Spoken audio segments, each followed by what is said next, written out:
എടാ വാടാ, നമുക്കൊന്ന് പോയി നോക്കാം.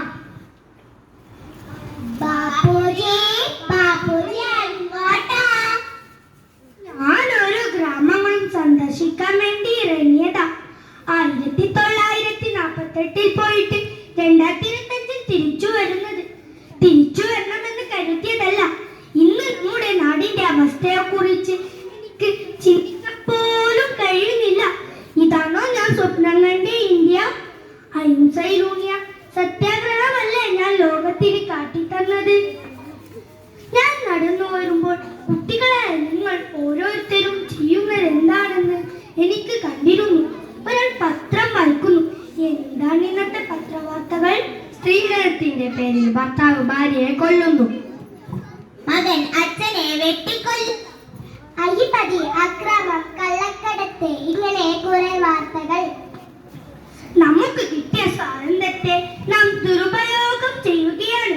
പരസ്പരം സ്നേഹത്തോടെയും സമാധാനത്തോടെയും ജീവിക്കേണ്ട നാം അവനവന്റെ സന്തോഷത്തിനു വേണ്ടി എന്തും ചെയ്യാൻ മടിയില്ലാത്തവനാൽ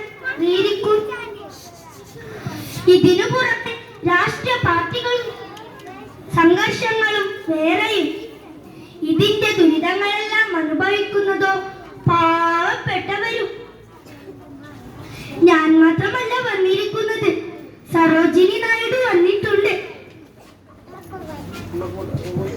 നടക്കാനൊക്കെ സ്വല്പം ബുദ്ധിമുട്ടുണ്ട്. കുട്ടിയോളെ, ബാപ്പുജി നിങ്ങളോട് എല്ലാം പറഞ്ഞോലെ. ഇന്നത്തെ നമ്മുടെ ഇന്ത്യയുടെ അവസ്ഥ വളരെ ഭയാനകമാണ്. സമ്പന്നരെന്നും സമ്പന്നർ, ദരിദ്രരെന്നും ദരിദ്രർ. ഇതിനൊരു മാറ്റം വരണ്ടേ?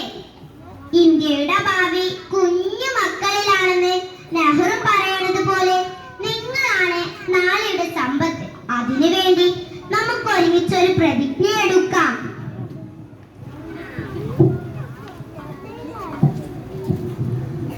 അനീതി വേണ്ട, നീതി വേണ്ട, അക്രമം വേണ്ട, അക്രമം വേണ്ട, അഴിമതി വേണ്ട, അഴിമതി വേണ്ട. പാവപ്പെട്ടവനെന്നോ പാവപ്പെട്ടവരെന്നോ പണക്കാരനെന്നോ പണക്കാരെന്നോ വ്യത്യാസമില്ല, വ്യത്യാസമില്ല. സ്ത്രീകളോട് മാന്യത കാണിക്കൂ, സ്ത്രീകളോട് മാന്യത കാണിക്കൂ. നാമെല്ലാം മനുഷ്യർ, നാമെല്ലാം മനുഷ്യർ. വായിച്ചു വളരൂ, വായിച്ചു വളരൂ, ചിന്തിച്ചു വിവേകം നേടൂ. ചിന്തിച്ചു വിവേകം നേടൂ.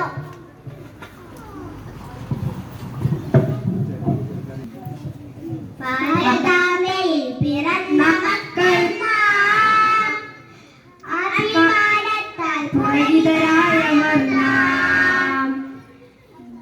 ഭാരതാംബയിൽ പിറന്ന